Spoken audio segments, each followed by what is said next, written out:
Il est tôt, mais on va quand même essayer de parler. Le goût, c'est plus facile. Des goûts, bon, à cette heure-là, parfois c'est pas toujours évident, mais peu importe. Et d'Europe, et on verra que c'est pas si facile non plus.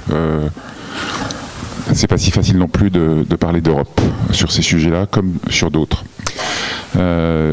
Donc, sur ce sujet des goûts et des dégoûts, juste pour planter le décor, on est en train de découvrir que 1 milliard à 2 milliards de personnes mangent des insectes sur Terre, avec différents niveaux gastronomiques. On a peut-être 300 startups en France qui s'y intéressent. Il y en a beaucoup qui déposent le bilan très vite. Mais finalement, ces étrangetés qui sont très loin de nous, on en a l'habitude.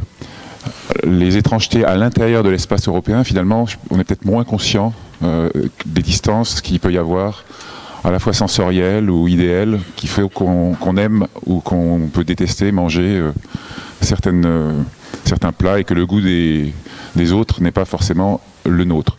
Donc c'est pour aborder ces sujets à l'intérieur de l'espace européen, avec toutes les particularités qu'on peut y rencontrer, qu'on a constitué ce plateau.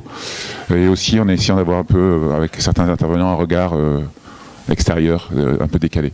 Donc à mes côtés, autour de moi, Larissa Cerezer, qui est cuisinière et chercheuse à l'Université de Tours, Christina Badulescu, qui est maître de conférence à l'Université de Poitiers, Florent Quilien, qui a gentiment accepté au pied levé de vouloir aborder ces sujets du fait de l'absence inopinée de Claude Fischler, qui est reparti hier soir pour des raisons personnelles et un peu difficiles.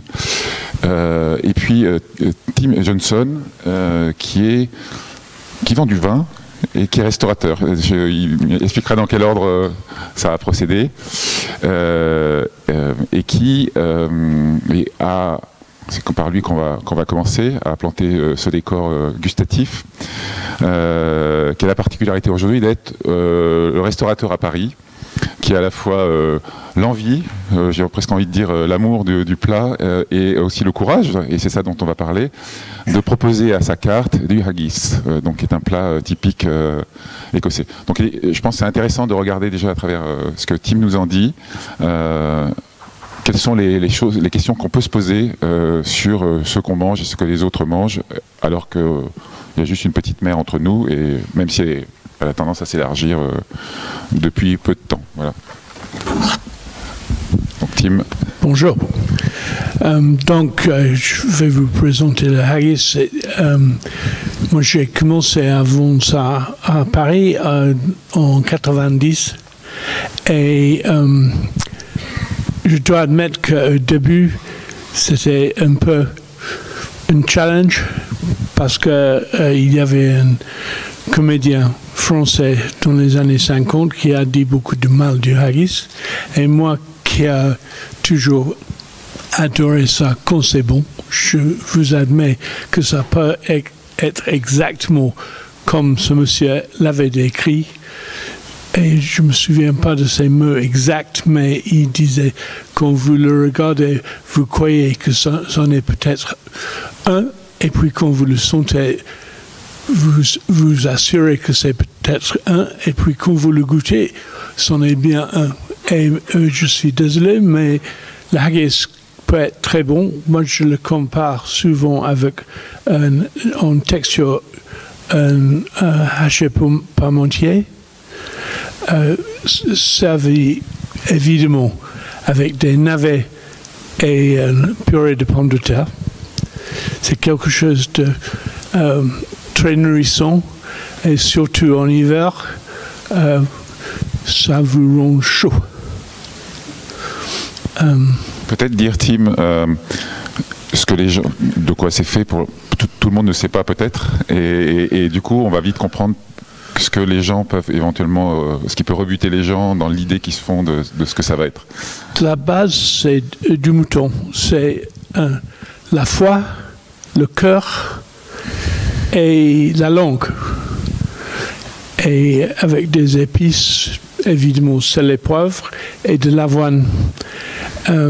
Et c'est tout ça merveille est dans le stomach lining, une panse d'estomac. Oui. Et donc, évidemment, nos chers amis, le gouvernement européen a interdit d'utiliser des vrais. Donc aujourd'hui, je pense que c'est un produit probablement de la base alimentaire, mais de toute façon, on ne mange pas ça. C'est ce qui est dedans qui compte. Et avec des épices et des herbes, c'est relevé. Oui, c'est quand on regarde, si on voit les photos, tel que c'est traditionnellement présenté, ça a l'air relativement flasque. Oui, c'est comme un haché pour monter. Voilà, c'est ça, ouais. Avec moins de tenue presque même. Oui, exactement. Ouais. Oui. Et ce mélange animal, qu'est-ce qui pour vous, Tim, fait que... Bon, pour vous c'est incompréhensible, c'est ça qui est intéressant d'ailleurs, mais qu'est-ce qui fait que les gens disent non? Ben, je pense qu'ils ont tous peur que ça va puer, premièrement, et que ça n'a pas de goût. Et ce n'est ni l'un ni l'autre, c'est le cas. On a souvent ajouté un peu de whisky dans le mélange, mais franchement, ça c'est surtout dans des pubs en Écosse où peut-être la fraîcheur manque sur le produit de base. Mais quand c'est bon, c'est vraiment délicieux. Alors, ce comédien qui a fait cette blague facile dans les années 60, je dirais. Hein. C'est ça. Ouais. Il a eu aussi quelqu'un plus politique qui a prolongé en fait cet ostracisme, cette disgrâce du produit il y a moins longtemps. Évidemment, vous parlez de M. Chirac, qui a dit quand même pas mal de conneries pour vous aussi, mais pour les Écossais, c'était incroyable. Et Johnny McSween, qui est le patron de la boîte qui fabrique les haggis que j'achète, que j'importe, m'avait appelé en me disant mais il faudrait absolument aller tout de suite à l'Élysée et livrer un haggis à ce monsieur parce qu'il ne sait pas de quoi il parle. Et dernier point, comment vous faites dans une... Enfin, je suis allé encore manger chez vous récemment, comme je l'avais dit, je connaissais de longue date. Il y a une ambiance un peu, on ne voudrait pas, un peu bistronomique dans votre restaurant. Comment on rend bistronomique le haggis, en fait? Ben, disons que ça fait 4 ans maintenant que je suis rejoint par ma fille qui s'est mariée avec un très bon cuisinier français de Limoges. Et lui, en arrivant, il a regardé la carte et il a dit il n'était pas très chaud pour continuer. Mais aujourd'hui, il accepte. Et il a modifié un petit peu la façon de la présenter. Et c'est un plat bistronomique. Donc c'est plus à l'assiette, du coup. Là. Oui, voilà. Bien sûr. Ouais. Et les clients, en fait, est-ce que c'est les Écossais de Paris ou est-ce qu'on arrive à élargir? En général, c'est les Français. D'accord. Alors, il y a un grand effet à Paris avec des gens qui le connaissent et qui ont des amis qui sont peut-être pas très chauds et ils disent « Oh, mais venez avec moi » et une fois qu'ils l'ont goûté, en général, ils reviennent avec des amis. Mais on vend quand même, je dirais, 10 kilos par mois. Donc c'est quelque chose qui est accepté. Donc peut-être Florence, c'est intéressant je pense que sur ces dégoûts, on est souvent sur des des idées un peu long terme. Donc le décor se plante longtemps dans l'imaginaire des peuples. Et là, j'ai envie de vous passer la parole sur la dimension animale mélangée. Est-ce que on a des traces de cette distance qu'on met par rapport aux animaux, dont vous voudrez nous donner quelques éléments pour planter le décor sur un peu long terme et arriver à ce qu'aujourd'hui on a comme trace. Oui. Alors, on a vu hier que c'est un peu difficile de parler de cuisine européenne, mais en revanche, quand on parle de goût et de dégoût, c'est beaucoup plus simple de parler de goût et de dégoût européen, en tout cas dans la perspective historique. Et je pense à une très belle source qui est une source qui nous permet vraiment de travailler ces questions pour l'Europe, les pays de Cocagne. Les pays de Cocagne, parce que si on prend par exemple le grand médiéviste français Jacques Le Goff, il présentait le pays de Cocagne comme la première utopie européenne. Et la première fois où on a un texte qui présente ce paradis alimentaire, c'est un texte français du XIIIe siècle, France du Nord, et très rapidement on va avoir des versions dans d'autres pays européens. On a très rapidement des versions dans les Flandres, en Allemagne, en Italie, en Espagne, en Irlande, en Angleterre, et on a une structure commune en fait. C'est-à-dire qu'on retrouve un certain nombre d'aliments que l'on va avoir dans les différentes versions, mais il y a également les adaptations. Et ce qui marque vraiment ce paradis alimentaire et donc ce que l'on veut manger, et donc les goûts, c'est les bons et gras morceaux. C'est le goût de la graisse, et ça c'est un élément qui est vraiment essentiel. On est dans une société qui est une société lipophile, hein, qui veut manger du gras. Le gras est vraiment essentiel, et c'est une caractéristique très très ancienne, puisque dès la préhistoire on le montre, hein, dès le paléolithique on sait qu'il y a une appétence pour le gras, et dans le pays de Cocagne, les animaux qui sont consommés, offerts aux personnes qui ont la chance d'être dans cette utopie, ce sont des viandes grasses. Alors ça va être le porc notamment, hein, le porc qui est cet imaginaire du gras et du lard dans la culture européenne. Vous avez l'oie qui est très présente. Or l'oie c'est une volaille particulièrement adipeuse et souvent on la présente comme une noix bien grasse, hein, comme une sorte d'alléchant pléonasme. Hein, on va rajouter du gras, et ça c'est une dimension qui est très présente dans les pays de Cocagne. Mais l'autre élément intéressant avec les pays de Cocagne, c'est qu'il y a des adaptations régionales. En fonction des régions européennes, c'est pas forcément les mêmes denrées qui sont mises en avant. Si on prend par exemple les pays de Cocagne italiens, une des caractéristiques des pays de Cocagne italiens, ce sont les vaches qui vont mettre bas un veau tous les jours. Parce que le veau est essentiel dans la gastronomie italienne, ce qui n'est pas le cas du côté français ou du côté flamand ou du côté anglais. Donc on peut comme ça voir des préférences. On le voit également par exemple avec les alcools. Dans les pays de Cocagne français, les fleuves sont des fleuves de vin.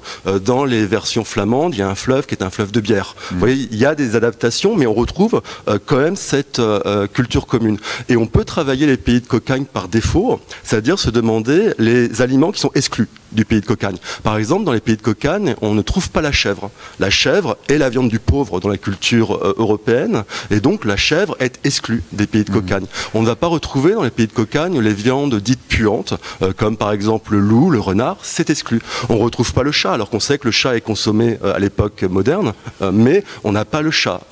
On ne va pas retrouver le cheval non plus, puisque le cheval n'est pas consommé avant le 19e siècle dans le cadre français. Et donc, par défaut, on voit également des éventuels dégoûts. Et c'est en cela que cette source est particulièrement intéressante, parce que on va avoir une production de pays de Cocagne du XIIIe jusqu'au l'apogée des pays de Cocagne, c'est le XVIIe siècle. Et là, on a vraiment un très très bel ensemble documentaire. On voit également dans les pays de Cocagne la progression du sucre. Le sucre, notamment avec l'impact du développement de la canne à sucre en Amérique. Et on voit que plus on avance dans le XVIIe, et plus le sucre est très présent dans le pays de Cocagne. Il y a cette appétence pour le sucre qui apparaît. Alors que l'amertume, par exemple, est pas présente dans le pays de Cocagne. Donc, sur les différentes saveurs, on peut voir ce qui plaît au palais des Européens et ce qui va les dégoûter. Quand vous parlez de les viandes puantes, qu'est-ce que vous pensez que ça retraçait à l'époque?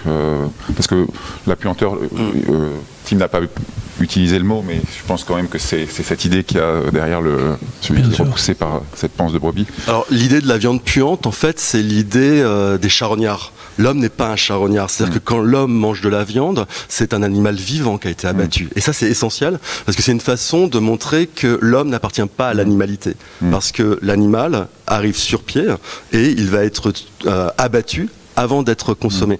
Alors que pour les bêtes puantes, ce sont des charognards. Et c'est cette idée-là qui est mise en avant. Donc il y a un ordre de valeur des animaux comestibles ou pas, oui, qui n'est pas du tout fondé sur la dimension sensorielle que le mot a l'air de révéler, quoi. C'est-à-dire ça sent pas bon. C'est plutôt par rapport à son rapport à l'homme, quoi. Ouais, on est d'accord.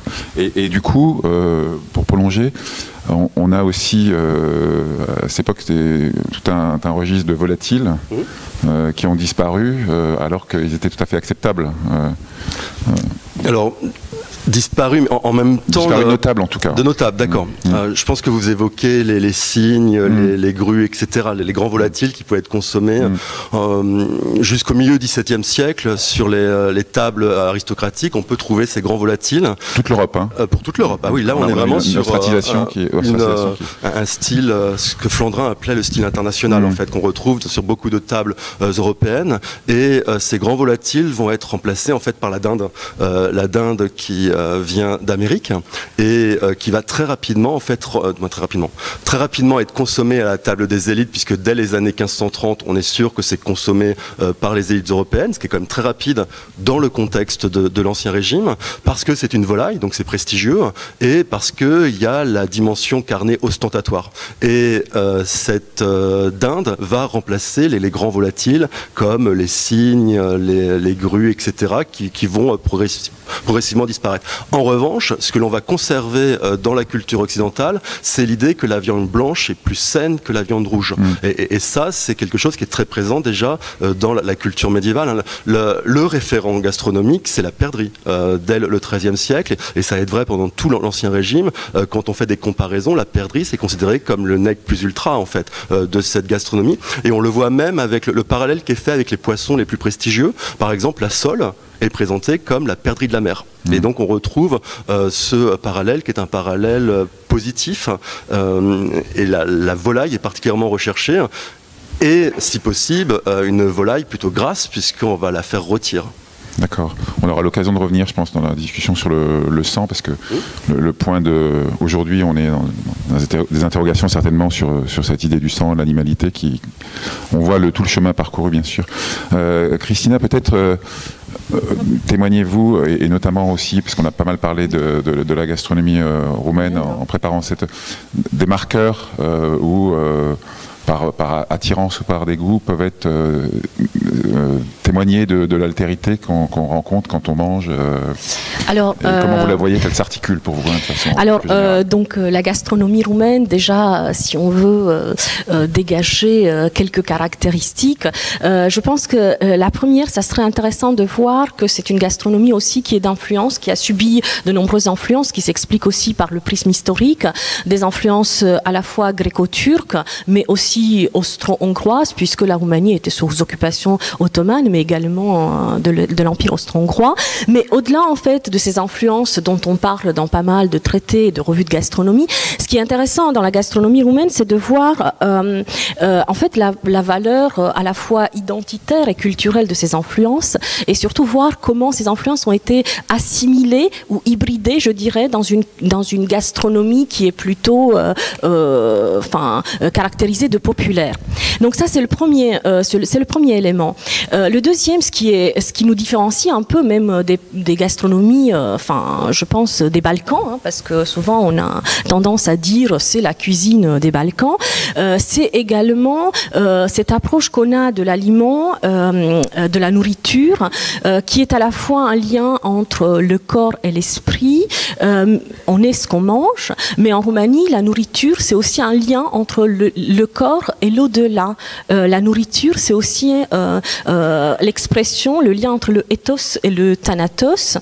Vous avez des plats traditionnels roumains qui sont servis, qui sont là qui opèrent comme des rites de passage, qui sont là pour témoigner symboliquement des rites de passage. Par exemple, les fameux choux farcis comme les sarmalés, on va les servir en Roumanie lors des mariages, comme rite de passage, lors des baptêmes, mais aussi lors des enterrements. De la même manière qu'en Roumanie, il y a des plats ou des aliments totémiques qui représentent ces rites de passage. Par exemple, lors des enterrements, des rites funéraires, en Roumanie, on a des desserts, des gâteaux spécifiques. Et donc, je pense que c'est quelque chose qui nous différencie des autres cultures, je dirais, des Balkans. Donc, ça, c'est de manière générale. Après, sur la question du goût et du dégoût, si on parle de la question du dégoût, je pense qu'il y a deux éléments qui sont, voire trois, qui sont intéressants.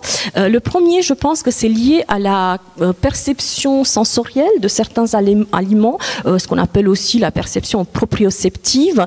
Par exemple, en Roumanie, tout ce qui est gluant, on ne consomme pas. Les huîtres, aussi bizarre que ça puisse paraître, étaient cultivées dans le bassin de la mer Noire et c'est attesté par des traités historiques en 1700.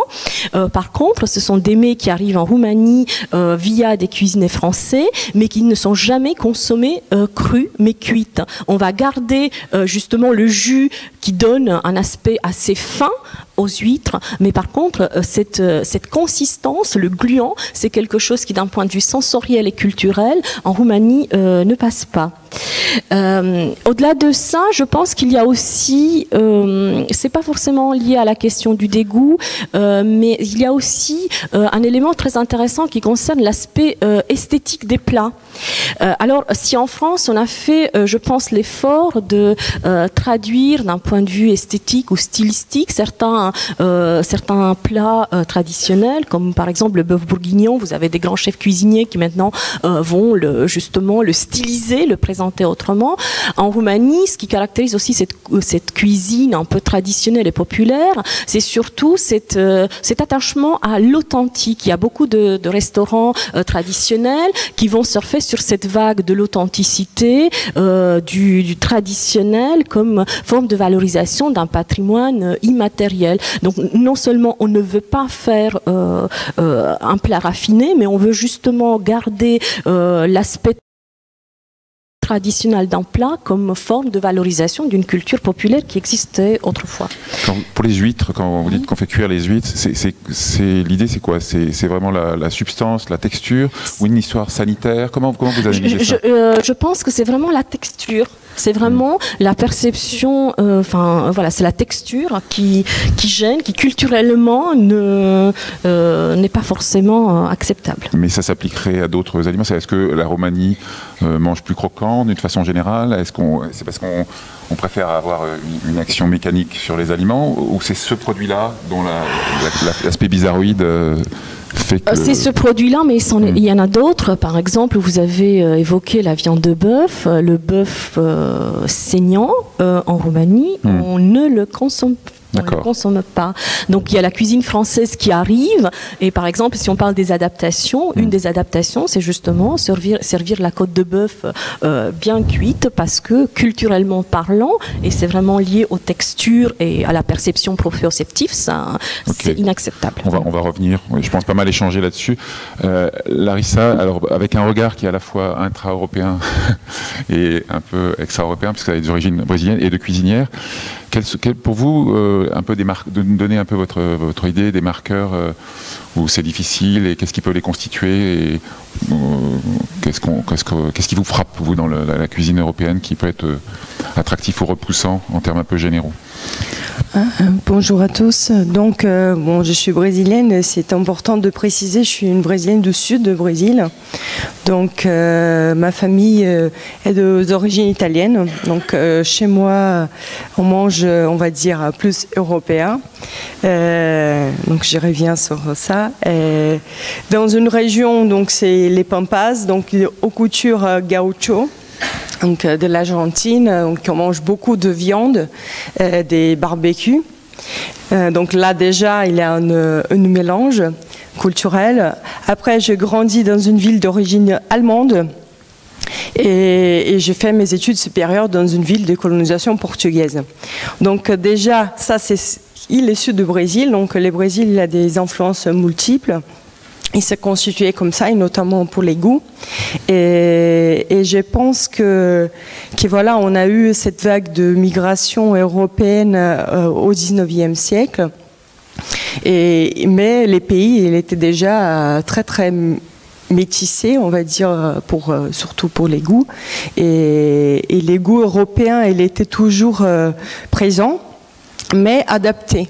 Donc voilà, quand les Portugais ils arrivent au nord-est du Brésil, ils apportent avec eux des denrées dans les bateaux et ils essayent de garder leur goût à eux pour déjà établir cette différence entre les civilisés et les barbares. Donc on mange, c'est ce qu'on apporte. Et bien sûr, ils n'ont pas pu faire leur cuisine sur place parce que déjà, ils n'avaient pas d'équipement, ils n'avaient pas de structure de cuisine. Donc, ils ont déjà tout de suite adapter leur cuisine, donc pour la préparation du pain, par exemple, ils ont apporté de la farine du blé, mais tout de suite ils ont utilisé la farine du manioc, par exemple, pour faire des galettes, etc.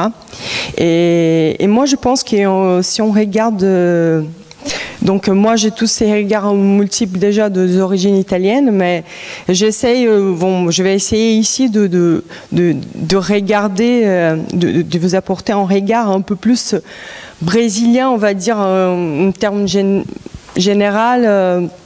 On a une cuisine qui souvent, bon, il faut préciser aussi que la plupart des Brésiliens qui viennent en Europe, c'est vraiment une minorité. Déjà, donc des gens, toute la population ne peut pas venir en Europe, donc elle ne connaît pas les goûts européens en Europe. J'ai dit ça parce que souvent les gens disent qu'il y a un manque de sel dans les plats salés, ou soit un manque de sucre dans les plats sucrés. Donc on a l'intensité en fait. Ouais, on a une cuisine en général plus salée que la vôtre, et surtout pour l'Italie, si on parle qu'au Brésil il y a la colonisation. Moi, ma famille c'est de la région de Vénétie.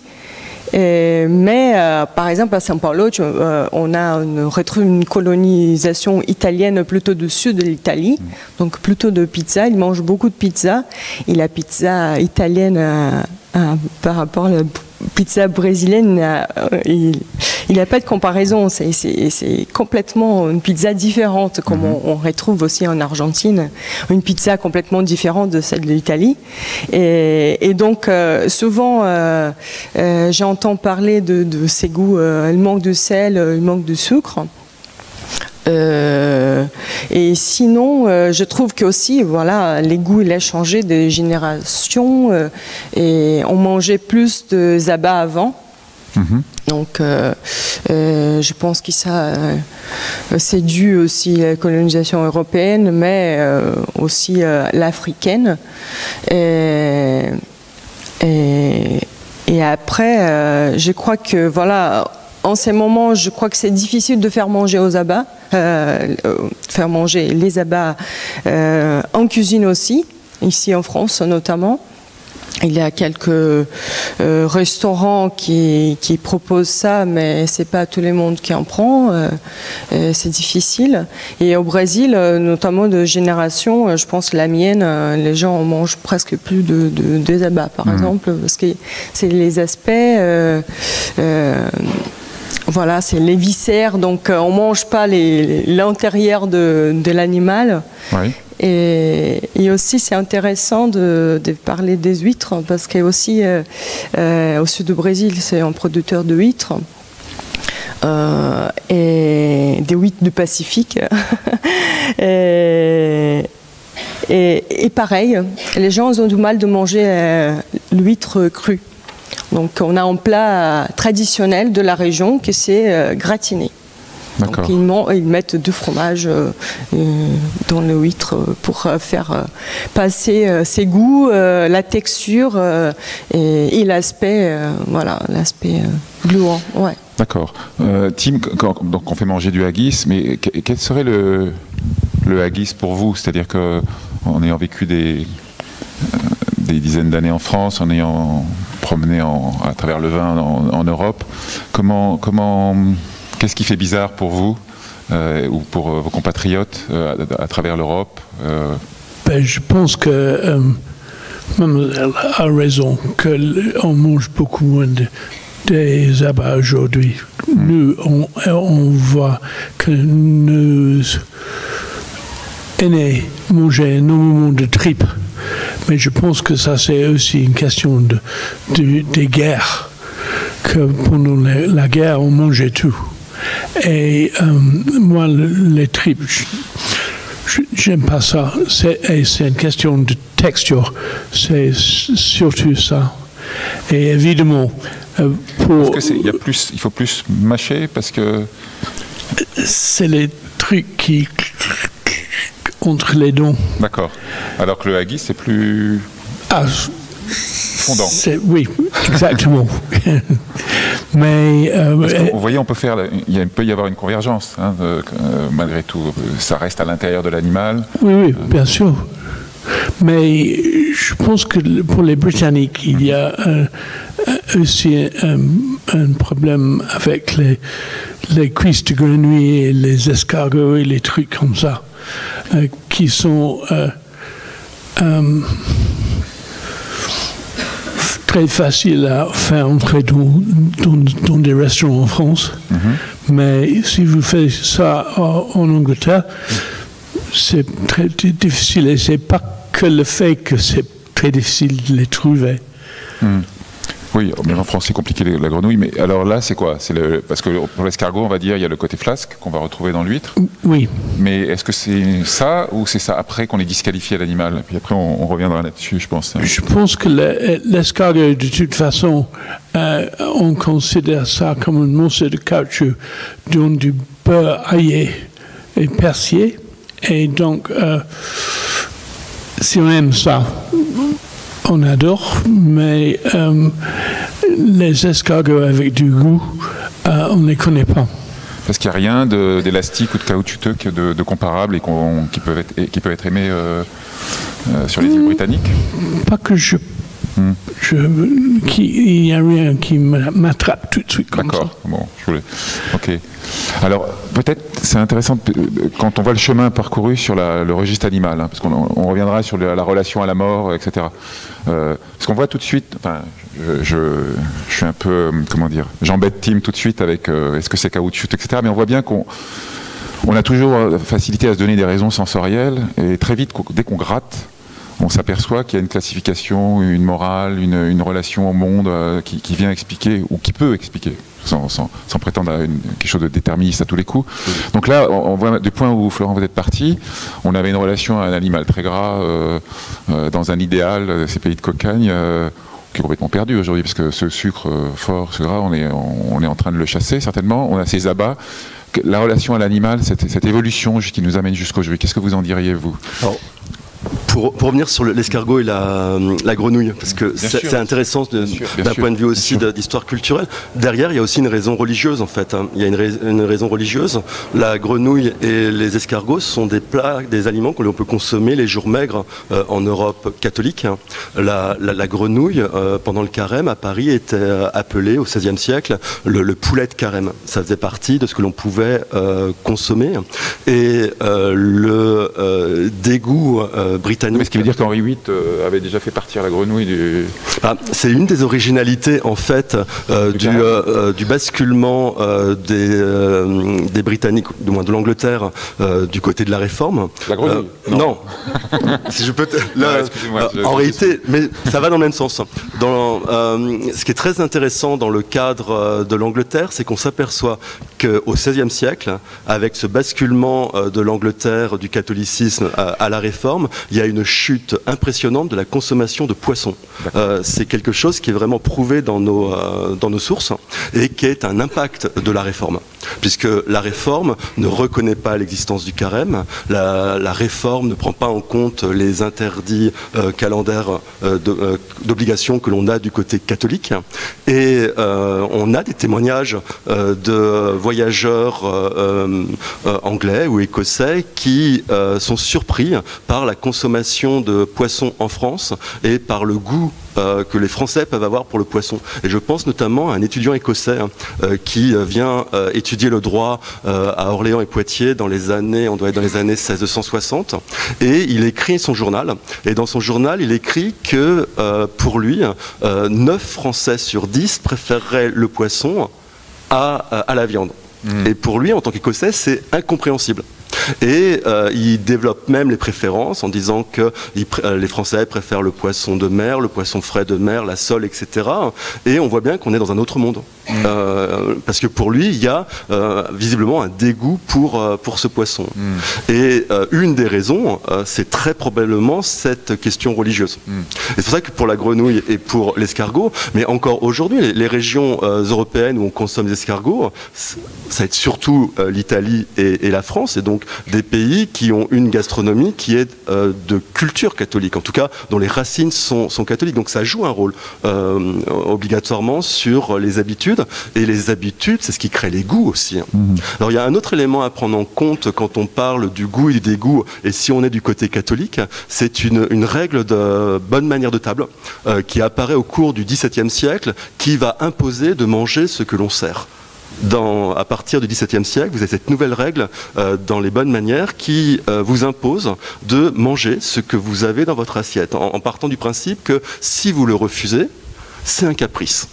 C'est la preuve d'un manque d'éducation. Et cette règle-là, on voit très bien qu'elle vient des communautés religieuses. Or, une grande partie des femmes des élites ont été élevées dans les communautés religieuses, et on va retrouver cette règle-là après dans le siècle.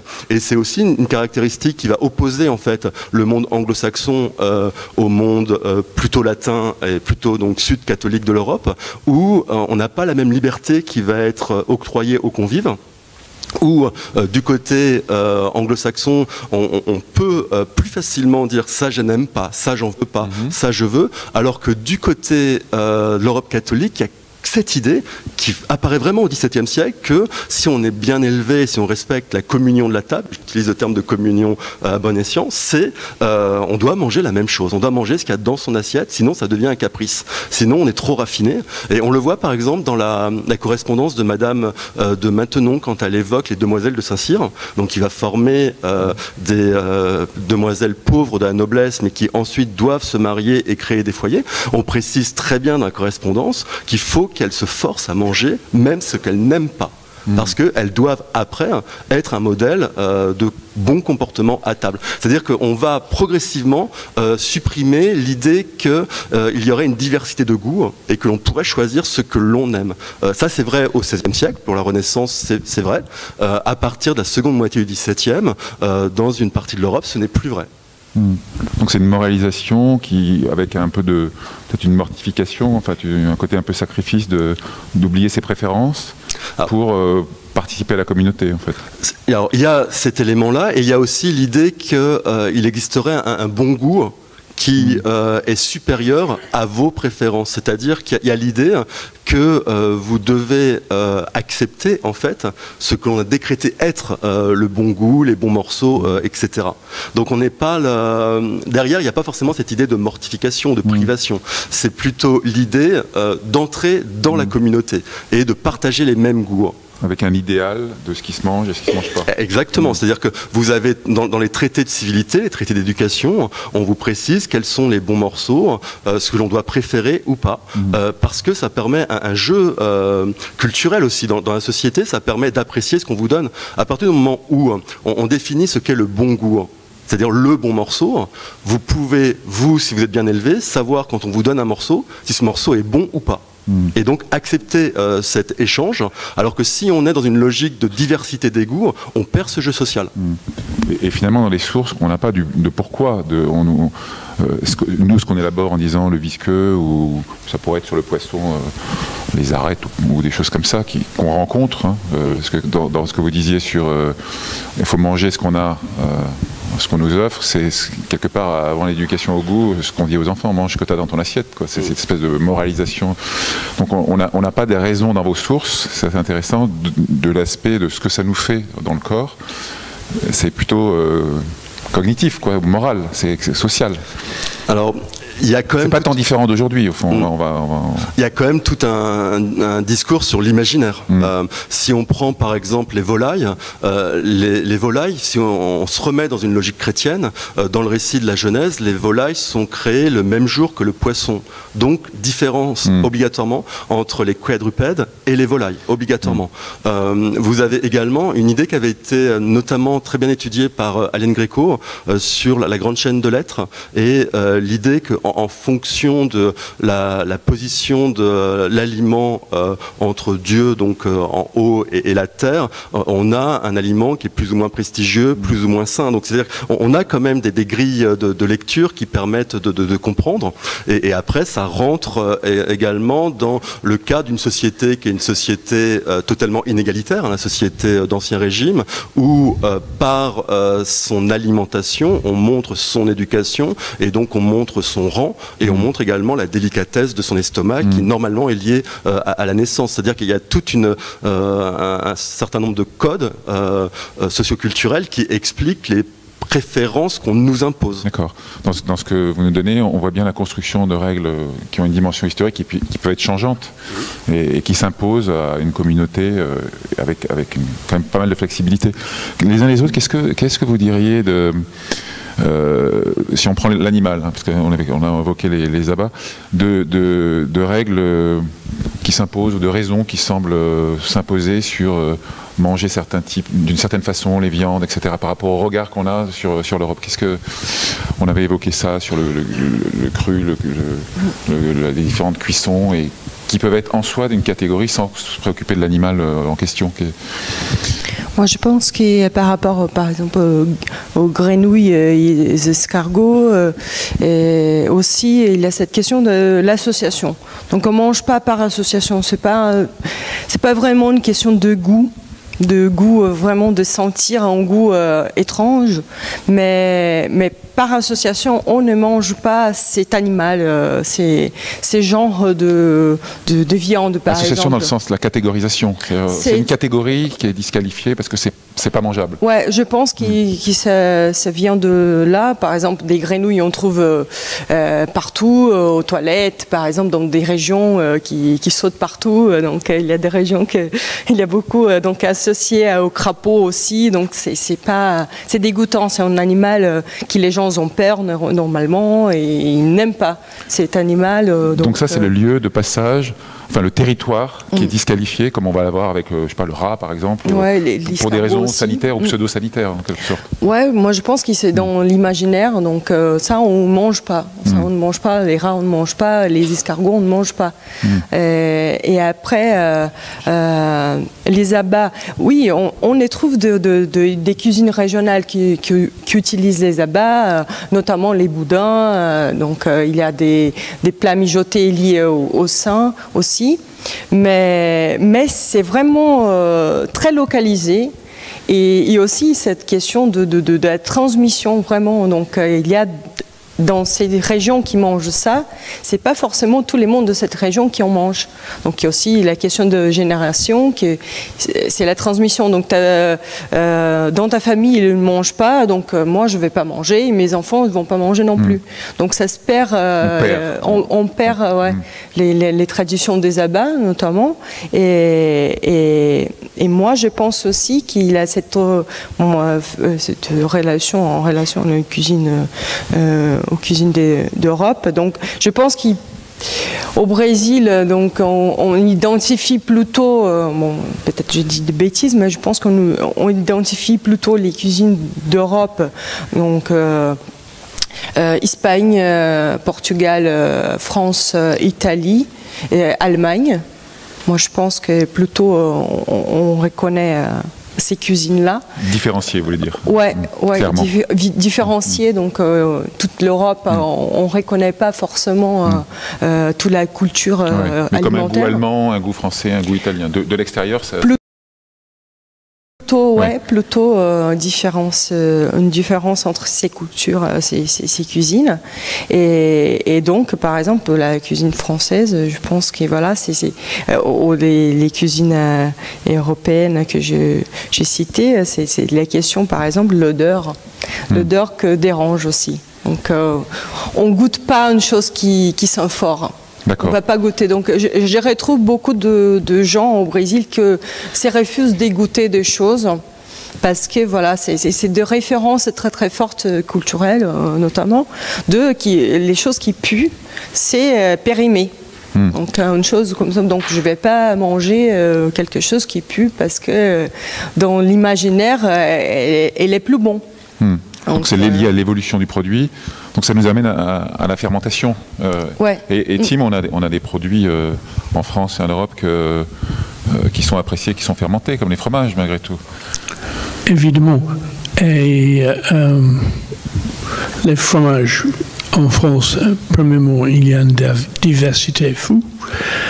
Et deuxièmement, il y en a qui puent. Britanniques. Et qui sont fantastiques. Mais pour la plupart des Britanniques, ce serait un peu douteux. Mais nous, on a des fromages comme le Stilton, qui est quand même souvent bourré avec des petits verres. Et personne ne se plaint de ça. Ça, c'est intéressant parce qu'en fait, ce que ça introduit l'idée, c'est qu'il y a les fermentations qui sont acceptables et d'autres qui ne le sont pas. Alors, oui, si je reviens sur la gastronomie roumaine et le fromage, effectivement, les fromages faits à base de lait cru ne sont absolument pas du tout consommés en Roumanie. Après, c'est vraiment lié à l'odeur. On ne va pas consommer quelque chose qui sent mauvais, qui pue. Alors, il y a aussi des explications qui sont plutôt d'ordre historique, parce qu'on produisait différentes sortes de fromages juste après la Seconde Guerre mondiale en Roumanie et l'arrivée des communistes au pouvoir. L'industrialisation, tout simplement, fait que en Roumanie, pendant 40 ans, le fromage traditionnel, c'était une espèce de feta insipide, ce qui fait que dans la culture roumaine, on a consommé ça pendant 30 ans, ce qui fait que d'autres sortes de fromages qui étaient justement produits en Roumanie, le cașcaval, c'est une forme de fromage de pâte dure, mais toujours à base de lait pasteurisé, jamais cru, se consommait plus pendant l'époque communiste. Ça veut dire que le marxisme a amené le pasteurisme et a fait disparaître des traditions de fromage fermenté. Fermenté, mais par contre, ce sont des traditions qui maintenant reviennent. C'est la même chose avec le pain. Le pain industriel, on l'a consommé pendant très très longtemps. Voilà, il y avait des grandes usines, donc c'était la production industrielle de pain. Et donc, après la chute de Ceausescu, on a deux tendances. Soit il y a des personnes qui, culturellement parlant, ils restent très attachés à ce goût-là du pain industriel, et d'autres justement qui reviennent sur des consommations un peu plus particulières de pain qui sont spécifiques à certaines régions, par exemple. Au maïs. Après, on a d'autres sortes de fromage, de pain, mais qui sont d'influence plutôt turque chez nous, gréco-turque. Voilà. Et c'est lié à des produits accessibles, je pense aux différents types de lait ou aux différents types de céréales qui... Oui, tout à fait. Tout à fait. Oui, tout à fait. Le maïs est cultivé en Roumanie. Le lait, effectivement, on a différents types de lait, ça dépend des régions. Oui, c'est lié aussi à des circuits, justement, de production. Florence, on a vu les catégories d'animaux avec les raisons religieuses ou sous-jacentes et interdites. Sur les aspects fermentaires, qui est aussi lié dont on voit que ça peut produire des aliments qu'on déteste ou qu'on adore. Est-ce qu'il y a une explication, enfin une fluctuation historique qu'on peut retracer et qui serait explicatif de cet intérêt ou de ce rejet pour la fermentation dans certains produits aujourd'hui? Est-ce que vous auriez un... J'ai pas grand-chose à dire sur ce sujet-là, honnêtement. Je tente le coup quand même. Ouais. Parce que moi j'ai surtout travaillé sur la culture française, donc ça ne pose pas de problème, en tout cas pour l'ancien régime, sur ces aspects-là, mais pour le reste, honnêtement, je ne suis pas compétent. Oui, bon, d'accord. Donc, cet aspect de fermentation, il y a pour anecdote et pour le public, il y a quelques semaines, je crois, il y a un musée qui a ouvert à Malmö, sur les Disgusting Food Museum, ça s'appelle. Je crois que c'est la duplication d'un musée américain. Et donc ils présentent 80 produits. Donc moi je suis pas allé à Malmö, donc je n'ai pas visité, mais j'essaie de regarder pour préparer cette table ronde.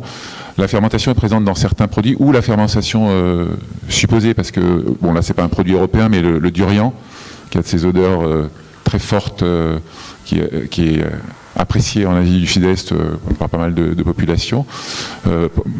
On voit qu'on a cette barrière fermentaire trop souvent qui présente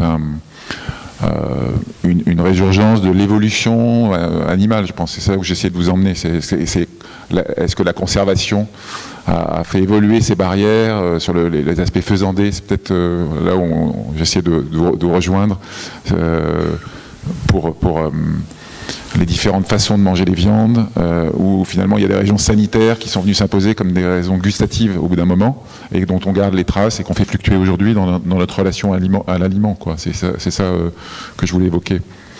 Est-ce que on avait évoqué cette idée du cru, du bouilli, des différentes cuissons qui sont plus ou moins bien reçu, et à l'intérieur de l'Europe, on voit bien que la cuisson vient orienter des goûts au sens sensoriel, alors qu'on a certainement des raisons sanitaires derrière, d'accessibilité des produits, etc. Comment est-ce que cette viande, elle a un niveau, vous disiez, un niveau d'intensité de la saveur, hein? Moi, ce que j'ai compris, c'est que finalement, en Europe, est un peu fade par rapport quand on vient du Brésil. Est-ce qu'on peut dire qu'il y a un niveau de cuisson qui est plus ou moins acceptable selon les pays européens quand on vient de l'extérieur? Ouais, je pense que cette question aussi, comme en Roumanie, donc les saignants, c'est plus difficile d'être accepté.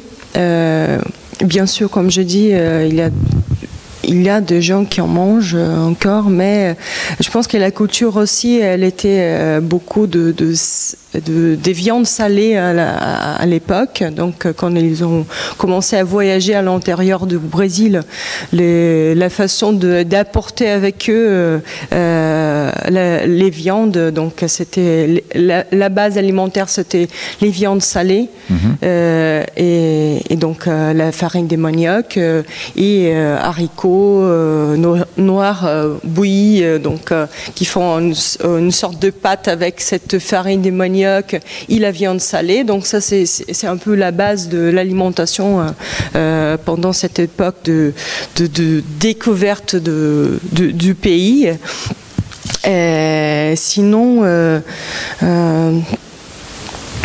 Sinon, je crois, voilà, par exemple, oui, effectivement, il y a quelques années, par exemple, la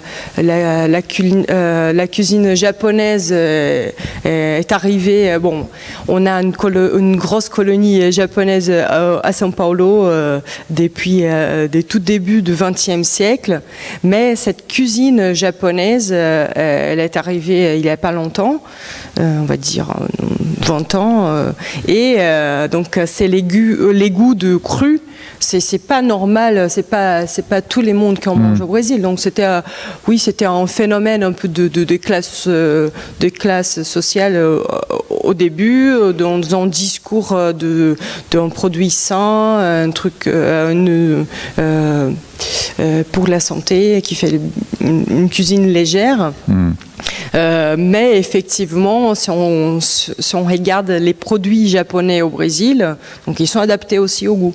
Donc les sauces soja, par exemple, sont souvent c'est plus sucré ou plus salé qu'au Japon. Donc on ajoute du caramel dedans dans sa composition.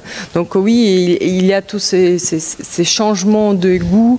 Et moi, j'ai oublié de citer les cas de foie gras aussi. Je pense que pour la plupart des Brésiliens, c'est je ne veux pas dire un tabou, mais ils ne vont pas vouloir manger.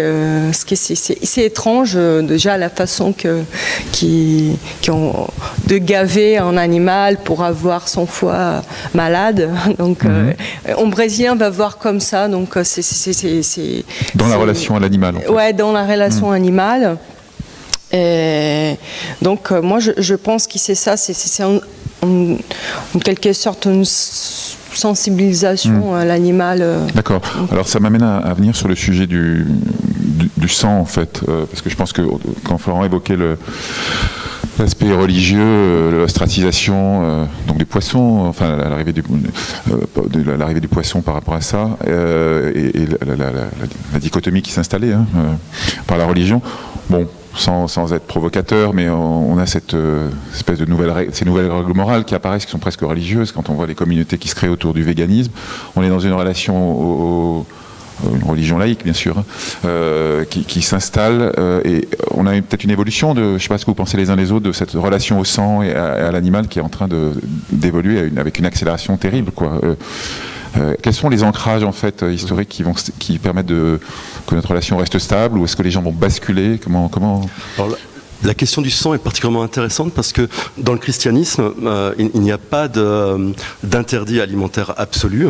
Il n'y a pas de classement des viandes du pur à l'impur, alors qu'on le retrouve pour le judaïsme et l'islam, parce que ces règles se trouvent dans l'Ancien Testament, et ces interdits ont quasiment tous été levés par le Nouveau Testament. Et le christianisme, dans son rapport à l'alimentation, en fait, s'inscrit dans la lecture du Nouveau Testament.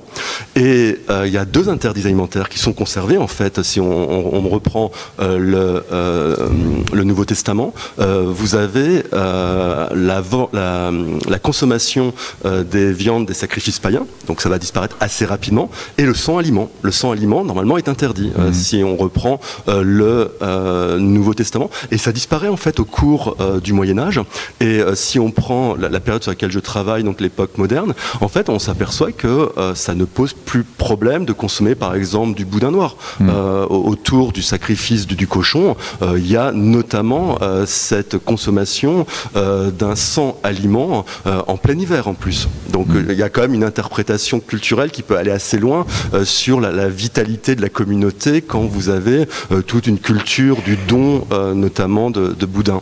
Et l'autre élément qui est intéressant pour l'époque moderne, c'est qu'on voit très bien dans les témoignages des voyageurs européens que un des éléments qui est mis en avant quand on compare les différentes cuisines, c'est la question de la cuisson.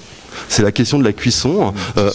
Exactement. C'est-à-dire qu'il y a des régions européennes où on fait cuire la viande pour pas qu'elle soit saignante. Et si vous prenez la cuisine française, dans la cuisine française, on explique bien que les viandes rouges doivent être saignantes. Et on explique bien dès le XVIIe siècle que ça ne se discute pas. C'est comme ça que l'on peut apprécier la viande.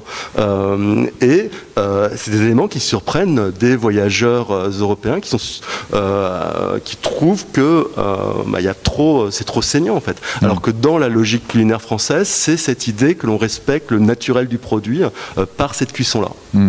Et qu'on peut peut-être plus préserver compte tenu de l'offre animale sur place, l'élevage, arriver à ne pas s'empoisonner avec ces produits-là, et sur du long terme. C'est-à-dire que la règle, elle a sa justification. Alors pour la consommation des viandes, et pour revenir donc sur la question que vous aviez posée un peu avant, il faut voir aussi que pour le fin Moyen-Âge et pour l'époque moderne, on mange les viandes plus fraîches qu'aujourd'hui en fait.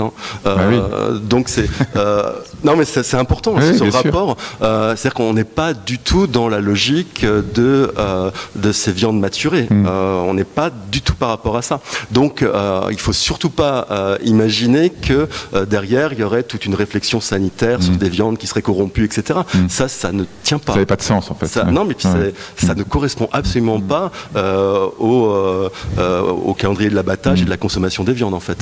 Elle est presque abattue sous les yeux des... Alors après par contre sur les cuissons, rôtis au bouilli, on est moins sur des logiques sanitaires que sur des logiques sociales, en fait. Dans le sens où le bouilli est davantage associé à des habitudes paysannes, populaires, et davantage associé à une culture alimentaire qui est marquée par la pénurie de graisse animale et qui va utiliser le bouilli comme une façon d'optimiser, en fait, le gras et le goût de la viande. Alors que la cuisson rôtie, c'est une façon de montrer sa puissance sociale. Il y a un jeu avec les flammes, il y a la possibilité éventuellement de gâcher un peu du gras, et donc c'est un signe de puissance sociale dans une société qui est marquée par la pénurie alimentaire. Christiane, vous vouliez... Oui, alors par rapport à cette question et le rapport à l'animal, alors on est toujours, enfin, ce que je disais dans mon introduction, je pense que l'alimentation s'inscrit aussi dans un lien très très fort entre le corps et l'esprit, le corps, enfin la religion. Donc en Roumanie encore, ça se fait moins dans la culture urbaine, mais c'est plutôt, on le trouve encore dans les villages. On va sacrifier l'animal, par exemple à Noël, c'est le cochon, c'est incontournable et ça se fait encore. Et je pense que c'est vraiment une tradition des habitudes paysannes, mais qui se garde encore. Et on va aussi sacrifier l'animal, c'est plutôt le cabri ou le mouton à Pâques. Ce qui est intéressant aussi, c'est que vraiment ça participe d'une communion avec l'au-delà, et l'alimentation devient cette relation entre ethos et thanatos. Donc le sacrifice fait partie d'un rite qui est tout à fait religieux. Après, par rapport à ce que vous avez évoqué tout à l'heure, en Roumanie, effectivement, c'est très intéressant de voir un petit peu la culture alimentaire, comment elle se construit, parce qu'effectivement, on mange toujours des viandes cuites, même le bœuf. Le bœuf saignant, on ne le mange pas, culturellement parlant, et c'est lié certainement à la perception proprioceptive, mais à d'autres éléments d'ordre historique ou culturel. Mais par contre, en Roumanie, le boudin noir, il y a une déclinaison du boudin noir qu'on le consomme, et on le consomme précisément à Noël. Donc c'est très intéressant de voir finalement que le sang peut être perçu différemment en fonction des plats et de la charge symbolique et culturelle qu'on met derrière le plat. Et un autre élément qui est intéressant et qui fait le lien, mais sur le plan plutôt culturel et religieux, avec ce que vous avez évoqué tout à l'heure, les cuisses de grenouille, aussi bizarre que ça puisse paraître, on les consomme en Roumanie, et effectivement c'est aussi un mets qu'on va consommer. On fait le carême en Roumanie, et le seul jour de la semaine où on peut consommer du poisson, c'est le vendredi. Et donc le cuisse de grenouille, c'était aussi un aliment qu'on consommait au 19e siècle, même au 20e siècle, justement lors des carèmes. Donc voilà. Alors que, bien évidemment, d'autres poissons comme les fruits de mer, par exemple, on les consomme moins. Voilà.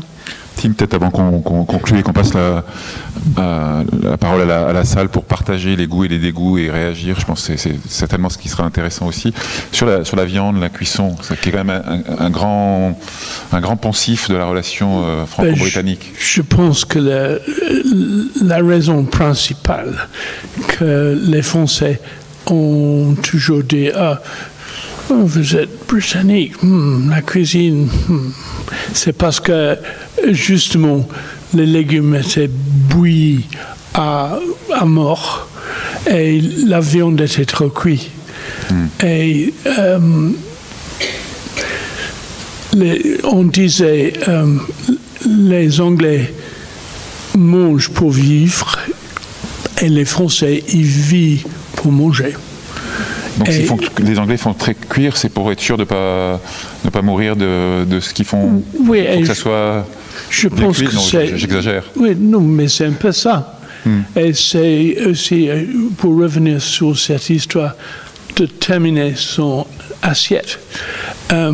Ça, c'était de toute façon de ma génération. C'était parce que quand on sortait de la guerre, il y avait une pénurie. Et vous mangez ça ou rien. Et il y avait un grand commentaire de l'époque par ma mère qui disait « Mais si vous ne terminez pas vos légumes, vous n'aurez pas de dessert. Aujourd'hui, on ne pourrait pas faire ça. J'ai toujours pensé qu'il valait mieux faire l'inverse avec les enfants, c'est-à-dire tu n'auras pas tes légumes si tu ne manges pas les bonbons. Mais juste, je voulais vous interpeller une dernière fois, si l'un d'entre vous peut avoir un point là-dessus. Évidemment, on a parlé beaucoup de l'animal, parce que je pense que l'essentiel des goûts qu'on peut avoir à travers le monde, mais en Europe, hein, et on voit qu'on a à la fois des proximités et des différences qui peuvent être dans des espaces très réduits. Hein. C'est l'exemple que vous donniez sur le sang, à l'intérieur de l'animal, à l'extérieur de l'animal. C'est moins facile sur le végétal, en fait, je pense, d'avoir ces... Évidemment, il y a les brocolis qu'on n'aime pas, à la fois, au moins qu'ils soient très bouillis. Eh oui, évidemment. Est-ce que vous avez des exemples de végétaux non mortifères, hein, évidemment pas des champignons vénéneux, qui sont ostracisés ou qui parce que c'est frappant, et je me permets juste parce qu'il est à la mode en ce moment, il y a quelques années, je trouve l'explication est assez séduisante. Steven Pinker, là, dont on a beaucoup parlé avec la part d'Ange qui est en nous, il a évidemment travaillé sur le cerveau de longues années. Il donne une explication que je trouve, j'en avais parlé avec Fischler, c'est pour ça, il y a dans le danger de l'animal quelque chose que, comme l'animal croît en progression géométrique, il y a quelque chose de beaucoup plus effrayant que dans le danger du végétal, qui peut, en fait, c'est en quantité arithmétique qu'on risque de s'empoisonner. C'est-à-dire que la dose fait le poison si on en mange trop. Alors que derrière l'animal, il y a cette idée de multitude potentielle de contagion par la reproduction. Ça vaut ce que ça vaut, mais je pense que dans nos peurs, il y a peut-être des restes de ça. Maintenant, si vous avez des exemples de végétaux, je serais ravi, et après on passera la parole à la salle. Dans la diététique ancienne, les végétaux ne sont pas bien perçus. Hein. On n'aurait jamais, à la fin du Moyen-Âge ou à la Renaissance, parlé de 5 fruits et légumes par jour. Hein. C'est pas du tout dans la manière dont ils conçoivent les vertus des aliments, bien au contraire. Il y a une méfiance pour la crudité également. Il faut des cuissons. Le fait de faire cuire les légumes, ça a aussi il y a derrière aussi cette volonté de faciliter la digestion. Alors après, la plante peut être mortifère, la plante peut être inconnue, mortifère, c'est quoi Non, c'est lié à des problèmes digestifs. Rester sur l'estomac. De craindre des troubles digestifs liés à des aliments qui ne seraient pas assez cuits et donc qui seraient très difficiles à digérer, ou qui seraient digérés bien trop rapidement. Et donc dans l'ordre d'un repas, il faut faire attention au moment où on va consommer ces légumes et ces fruits pour ne pas entraîner un dérèglement digestif. Alors après, il y a des végétaux effectivement qui peuvent créer des craintes. Alors, vous avez parlé des champignons, par exemple, si on prend le cadre français, il y a des régions où on mange des champignons et d'autres où on ne mange pas des champignons. Par exemple, si vous prenez la Bretagne n'était pas une région où on consommait les champignons, et si on prend la langue bretonne, le champignon est tout le temps associé au crapaud. Et c'est pas innocent, le crapaud, c'est la bête la plus immonde dans le bestiaire médiéval. Et dans la langue bretonne, le champignon, systématiquement. Et c'est pas quelque chose qui a été consommé. Alors aujourd'hui, dans les galettes, on nous met des champignons, c'est un non-sens, hein, si on est dans une logique de l'identité gastronomique bretonne. Autre exemple, la pomme de terre. On dit beaucoup de choses sur la pomme de terre. Alors il y a plein de légendes qui circulent. On nous dit la pomme de terre a eu du mal à s'imposer parce qu'elle poussait dans le sol et donc c'était le diable, etc. Moi, j'aimerais bien qu'on m'explique pourquoi les paysans n'ont pas le même problème avec les navets. Jusqu'à preuve du contraire, les navets poussaient aussi dans le sol. Donc ça tient pas, en fait, ça. Moi, je pense que c'est une question de goût aussi et d'habitude, en fait. Et on a des témoignages, par exemple, je pense à Turgot. Turgot, qui est intendant du Limousin au milieu du XVIIIe siècle, et qui dit, avec beaucoup de mépris, les Limousins, les paysans du Limousin n'aiment pas la pomme de terre. Mais il faut bien comprendre qu'en fait, ils n'aiment pas le goût de la pomme de terre. La pomme de terre, qui est quand même fade, l'intérêt de la pomme de terre pour les enfants, c'est qu'elle est fade et que c'est pas un goût difficile, en fait. Si vous vous replacez dans le contexte de l'Europe au XVIe, XVIIe, au moment où la pomme de terre arrive, les paysans consomment quoi? Les paysans consomment des navets, consomment des choux, consomment des légumes qui ont beaucoup plus de goût que la pomme de terre. Et moi, je suis convaincu qu'un des éléments qui entraîne le blocage par rapport à la pomme de terre, c'est une question de palais aussi. Et que les paysans habitués à la châtaigne préfèrent effectivement le goût de la châtaigne au goût de la pomme de terre et ne comprennent pas quand les élites éclairées leur expliquent qu'il faut arrêter, qu'il faut arracher les châtaigniers et planter des pommes de terre. Et en fait, derrière, il y a une incompréhension des deux côtés, et ce qui n'est pas posé par les élites, par un mépris social, et ce qu'on oublie, nous, en histoire, souvent de poser, c'est la question aussi du goût de la paysannerie. C'est-à-dire qu'en histoire, on a tendance à évoquer le goût pour les élites. En fait, le goût, il concerne toute la population, et c'est pas parce qu'on vit dans une société de pénurie qu'on n'a pas de goût. Et donc, il y a des préférences, et moi, je suis sûr que le dossier de la pomme de terre, il faut passer aussi par les habitudes alimentaires de la paysannerie et les goûts de la paysannerie. Une logique d'élévation des goûts, mais il y a déjà des différences, quelle que soit la strate sociale qu'on envisage. Personne ne veut rajouter quelque chose sur les légumes? Ok. Donc, juste pour conclure, pour voyager sur les goûts d'Europe, peut-être, moi j'invite en tout cas, et après je vous laisse la parole, si on veut se poser cette question, on voit qu'on a beaucoup de règles en fait, qui interviennent, qui n'ont rien à voir avec la sensorialité propre, hein, puisqu'on a beaucoup de proximité. Donc peut-être une façon de visiter nos goûts, c'est de fermer les yeux et d'essayer de faire comme si on ne connaissait pas l'histoire du produit, et de s'intéresser à la proximité sensorielle qu'on peut avoir avec ce qu'on nous propose à découvrir. Peut-être la façon d'aiguiser réellement la curiosité. Maintenant, je suis sûr que vous avez des témoignages et des goûts et des dégoûts qui vous appartiennent, dont vous voulez partager l'histoire et échanger sur la façon dont ils existent.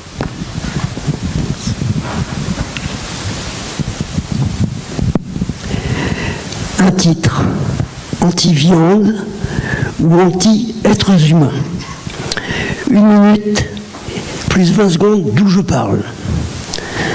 Des actions anti-viande, parfois violentes, ont suscité de vives réprobations de la part de membres de la filière alimentaire et de médias locaux. Ces actions peuvent être qualifiées de dénonciation calomnieuse et de délinquance. Des discours caractérisés par une idéologie manichéenne tentent de justifier ces faits injustifiables. Ces violences ont été le fait de groupuscules agissant d'abord en milieu rural, contre des éleveurs et des artisans des métiers de bouche et d'autres professionnels de l'agroalimentaire, groupuscules différents des végétariens non violents. À l'opposé, des connaissances apportées par l'anthropologie sur les points communs entre les êtres humains et les autres animaux et sur leurs différences essentielles.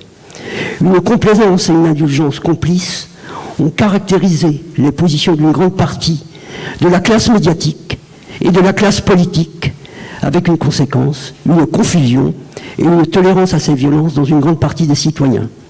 Ma question, selon vous, quels sont la genèse et les facteurs à l'origine de ces discours et de ces actions violentes? D'où je parle, pour finir, médecin anthropologue, président de l'association Le Banquet, recherche appliquée sur les relations entre les 6 mots-clés suivants: le manger, le boire, les cultures, la santé, l'éthique et la Bretagne. Le siège de l'association est en milieu rural, en Bretagne intérieure. Donc, si je crois bien, c'est des goûts de l'élevage ou des goûts de la viande. Il y a quelqu'un qui veut prendre la...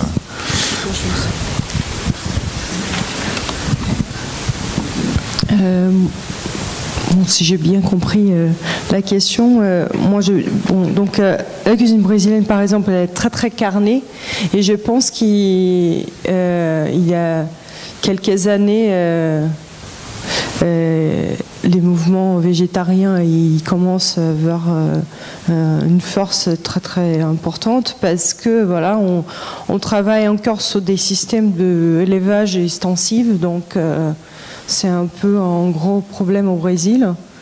Donc il y a trop d'animaux morts. et donc moi je pense que c'est un peu ça, si j'ai compris bien la question, je ne sais pas. Mais c'est un mouvement voilà, Vous avez aussi ça qui apparaît au Brésil? Ouais, moi je ressens au moins ça, qui c'est un peu... c'est contre un peu ces systèmes d'élevage extensif, de tout, de poulet, de bœuf, de cochon. Oui, c'est plus la massification que le principe même de tuer l'animal. Oui, c'est les conditions. Je pense que ça vient avec, mais je pense que c'est surtout ça, que voilà, c'est un pays qui a d'énormes Donc, il est très très vaste. Donc, on discute aussi la question des OGM, la soja et tout ça. Donc, effectivement, je pense qu'il y a la question de la viande, dont un pays qui a eu la mer toute leur côte ouest. Et on ne mange pas assez de poissons déjà. Donc, c'est vraiment une culture très très carnée. Et du coup, les mouvements végétariens, je pense que ça vient un peu dans cette logique d'arrêter un peu cette production massive. De ralentir en tout cas, d'accord. Ouais. Je crois qu'il faut également prendre en compte, pour bien comprendre ce qui se passe actuellement, un processus culturel de refoulement de la violence qui a fait que progressivement on a évacué ce qu'on appelait les tueries urbaines au Moyen-Âge et à l'époque moderne de la vue de la population. C'est-à-dire que fin Moyen-Âge, époque moderne, on voit les animaux arriver vivants en ville et on voit la mise à mort. C'est pas quelque chose qui est caché. Et à partir du 19e siècle, on a un mouvement inverse qui va masquer cette violence. Et qui fait qu'on a pu oublier que le steak que l'on mange vient d'un animal, en fait, d'un animal vivant et qui a été mis à mort pour être consommé.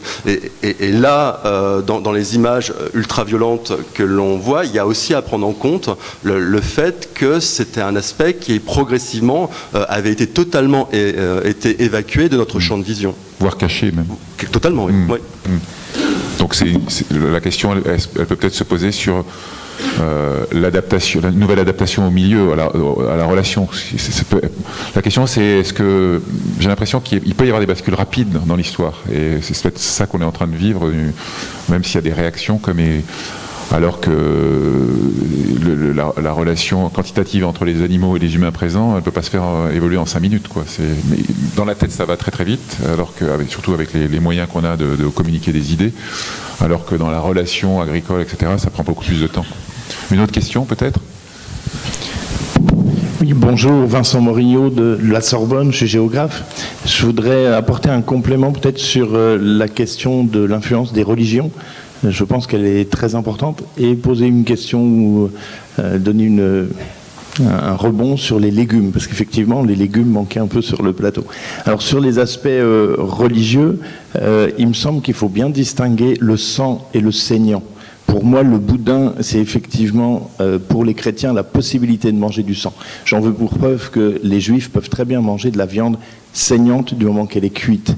Et on trouve énormément d'écrits sur est-ce que est vraiment cachère un tartare, par exemple, ou est-ce qu'on peut manger de la viande saignante. Et si vous allez dans un restaurant cachère, vous pouvez demander de la viande saignante, parce qu'elle a été cuite. Il me semble aussi que vous avez rappelé les codes de bonne conduite au XVIIe siècle. Il ne faut pas refuser ce qu'il y a dans son assiette, parce que sinon c'est un caprice. Il faut aussi parler de la gourmandise, parce que pour moi, dans le christianisme, dans le Nouveau Testament, il y a ces deux pôles. Il y a le pôle de Saint Paul, pardon pour le jeu de mots stupide, le fait qu'on va refuser la gourmandise parce que tout est permis, mais tout ne m'est pas permis, je dois me réfréner. Et en même temps, l'aspect je ne peux pas refuser l'aliment. On retrouve ça aussi dans l'islam. Le chrétien n'a pas le droit de refuser ce que Dieu a créé pour lui. Et là, il y a un texte qui est moins connu dans les Actes des Apôtres. On cite toujours Matthieu, chapitre 5, ce n'est pas ce qui rentre dans l'homme qui est pur ou impur, c'est ce qui sort de la bouche qui est impur. On oublie souvent la vision de Pierre à Joppé dans les Actes des Apôtres. Je vous raconte rapidement l'histoire. Pierre sort d'une maison, il va sur le toit terrasse, c'est l'heure de midi, il commence à avoir faim. Il a une hallucination, il est en prière bien sûr, et il voit descendre du ciel des archanges avec une grande nappe pique-nique, avec toute la création, tous les animaux. Et il entend une voix qui lui dit « tue et mange ». Et à 3 reprises, il va répondre « je n'ai jamais mangé quelque chose d'impur ». Et il refuse. Et à la fin, bien sûr, il comprend que c'est une injonction divine. Et il y a ces deux aspects dans le christianisme. L'aspect « je ne dois pas refuser tout ce que Dieu a produit pour moi, toute la création », et en même temps, je ne dois pas me laisser aller à la gourmandise. Et c'est très étonnant, parce que souvent, on associe le refus de la gourmandise aux terres protestantes, alors que vous l'avez autant chez les catholiques. Et alors, pour le légume, c'est le sprout dont je voudrais parler, le chou de Bruxelles. Alors ça, il y a des explications sur le chou de Bruxelles. Enfin, il se trouve que c'est d'ailleurs un des rares tests qui est vraiment très parlant sur la gustation. Hein, la gustation, c'est la partie goût pur que peu de gens expérimentent parce qu'il faut arriver à supprimer l'olfaction. Donc, et on a une substance qui s'appelle le phénylthiocarbamide, dont on a fait, qui est un marqueur de la diversité génétique des êtres humains.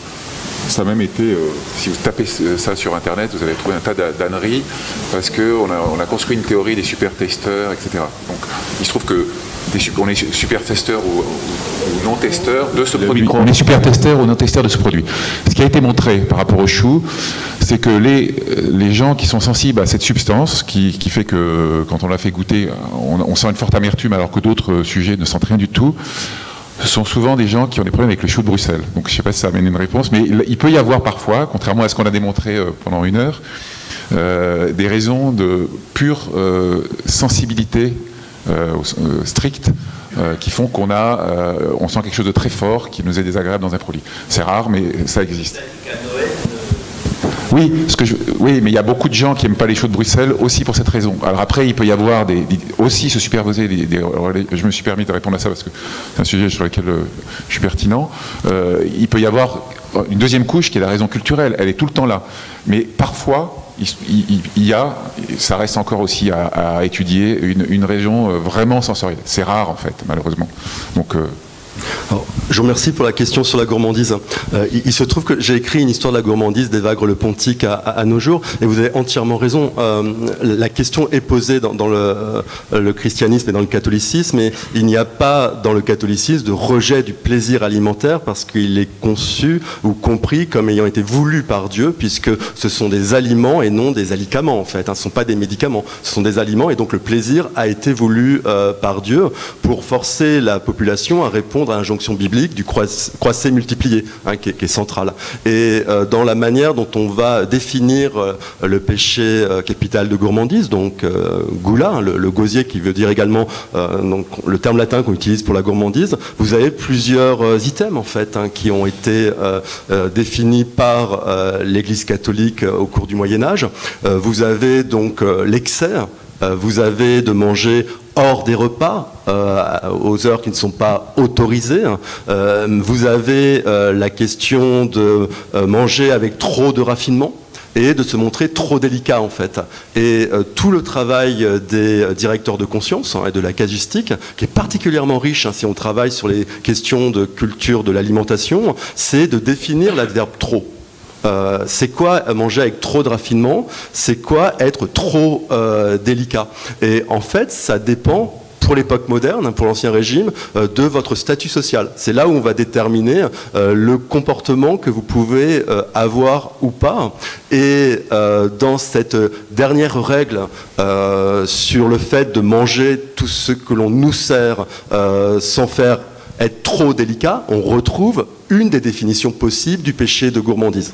De même, dans le péché de gourmandise, il y a la condamnation des aliments qui ne sont consommés que pour le plaisir et pas pour se nourrir. C'est notamment la définition de friandise. Le terme friandise, pour l'époque moderne, pour l'Ancien Régime, ce sont les aliments que l'on consomme que pour le plaisir, et donc là on est dans le péché. Parce que l'idée c'est qu'on mange pour se maintenir en vie, sans exclure le plaisir.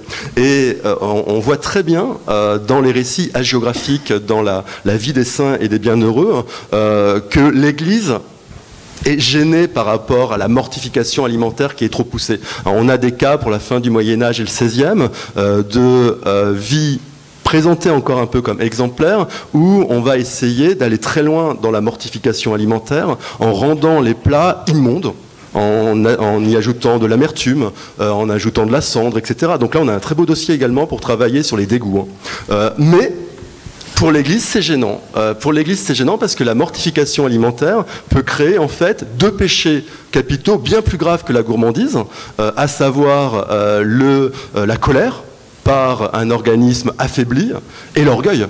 Regardez ce que moi je peux infliger à mon corps, et on voit très bien que 17-18e, en fait, ce qui est mis en avant dans les récits des bienheureux et les hagiographies, c'est de moins en moins la mortification alimentaire, et c'est de plus en plus l'utilité sociale. Qui est mise en avant dans ces récits-là, le fait de travailler pour améliorer la situation des pauvres, etc. Mais on voit bien que la position officielle de l'Église n'est pas pour une mortification alimentaire et qu'il n'y a pas eu de refus du plaisir, quand bien même on peut suivre tout un courant rigoriste dans le catholicisme où il y a cette volonté d'aller loin dans la mortification. Dernier exemple sur cette mortification, je pense par exemple à un jésuite anversois au XVIIe qui s'appelle Lessius et qui apprend des exercices spirituels pour se dégoûter de la nourriture, pour se détacher de la nourriture. Et il explique, quand on vous sert un plat alléchant avec une bonne odeur, vous avez vraiment envie de le manger, pensez à ce que sera cet aliment à la fin du cycle de l'ingestion, digestion, etc., pour vous en dégoûter, pour pas prendre trop de plaisir. Mais c'est ultra minoritaire dans le catholicisme. Ouais. Bon, c'est une forme de conscience très évoluée du cycle de l'aliment quand même. Hein, ça. Je ne sais pas si on a le temps d'une dernière question. Je demande. Alors on a droit à une dernière question parce qu'on a commencé un peu en retard. S'il y en a une. Oui, bonjour. On a parlé beaucoup du goût et du dégoût des aliments, mais on n'a pas parlé du dégoût des habitudes alimentaires. En France, on a l'habitude, souvent au petit déjeuner le matin ou alors au moment du thé, de tremper le biscuit dans le café, dans le thé, ce qui est complètement inconcevable en Amérique latine, par exemple. Et ça, j'ai eu de drôles d'expériences à ce sujet-là. Et il semblerait que ce n'est pas uniquement en Amérique latine, mais aussi en Europe. Enfin, en Amérique centrale aussi, hein, on ne supporte pas la vue de quelqu'un qui trempe un gâteau sec dans une boisson chaude. C'est absolument inconcevable. Alors que pour nous, Français, c'est plutôt courant. Est-ce qu'il y a une histoire là-dessus? Est-ce qu'il y a sur les usages? Sur les usages, oui. Bon, moi, au sud du Brésil, on fait ça. Ma famille, par exemple, a l'habitude de tremper les pains dans les cafés ou les gâteaux dans les thés. Après, ouais, donc pour moi, mon expérience en tant qu'issouliste, il n'y a pas... Je pense que c'est plus une question de comment vous allez tromper. Et je sais que avec mon éducation en Angleterre, on m'a toujours appris que vous déchirez le morceau de pain, vous le mettez dans la soupe et vous prenez votre fourchette et vous le mangez comme ça. Mais ça enlève une grande partie du plaisir. Et donc, je suis très content d'arriver en France. Ouais. Donc, on peut le faire d'une façon très culturalisée, en fait. Très... Ok. Alors, en ce qui concerne la culture roumaine, effectivement, on trempe le biscuit ou le gâteau. Café, ça ne pose aucun problème. Effectivement, le geste, ça compte beaucoup parce que ça participe d'une certaine éducation. Hein. Par contre, il y a des habitudes alimentaires ou des gestes que j'avais remarqués en France qui sont inconcevables en Roumanie. Par exemple, nettoyer son assiette. On a fini son assiette, on veut la nettoyer juste pour saucer, enfin le jus. Par exemple, ça c'est culturellement parlant, en Roumanie, lors d'un repas, c'est inacceptable parce que c'est une marque d'impolitesse. Donc voilà. Après, j'ai d'autres exemples, mais voilà, je vais rester là-dessus. Ça s'inscrit en fait dans quelque chose qui a été très travaillé, notamment par les sociologues. Hein. Vous avez les études très classiques de Norbert Elias sur le processus d'utilisation des mœurs. Et en fait, on est dans l'établissement de bonnes manières de table. Mais les bonnes manières de table, elles ne sont pas universelles. Elles dépendent des aires culturelles. Et il se trouve qu'en Occident, il y a un processus de bonne manière qui débute au XIIe, XIIIe siècle et qui fait qu'aujourd'hui, on est les enfants de ce processus-là et que ce processus repose sur l'idée qu'à table, on ne doit pas dégoûter la personne qui est avec nous. C'est-à-dire, l'idée est de dire que l'on mange avec les autres.